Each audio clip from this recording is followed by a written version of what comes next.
জীবন বয়ে যায় জীবনের সাথে আর রেখে যায় অনেক প্রতিকূলতা। এই প্রতিকূলতার মাঝখানে নিজেকে প্রতিষ্ঠিত করা আর নিজের সাথে লড়াই করার একমাত্র শক্তি যোগায় আমার মা শকুন্তলা।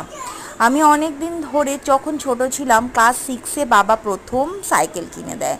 সেই সাইকেলের পুজো দেওয়া থেকে শুরু করে যত দিন যে কোনো পরীক্ষা দিয়ে গেছি, তার আগে দুটো পেন কিনে, খুব ভাইটাল পরীক্ষাগুলোতে, ইভেন ছোট বড় পিরিয়ডিক টেস্ট 1-2 সব রকমের পরীক্ষা, সব রকমের চাওয়া, সব রকমের মনস্কামনার ফুর্তিকে করাই মা শকুন্তলা।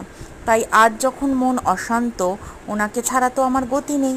তাই গিয়েছিলাম কোন্নগরে দুদিনের জন্য। আর গিয়েই তখন মায়ের কাছে পুজো দিয়ে মনটা শান্ত হলো। আর কি অপরূপ ভোগ আরতি দেখলাম, তারই কিছু দৃশ্য তোমাদের কাছে তুলে ধরলাম। আশা করি তোমাদেরও মঙ্গল করবেন উনি।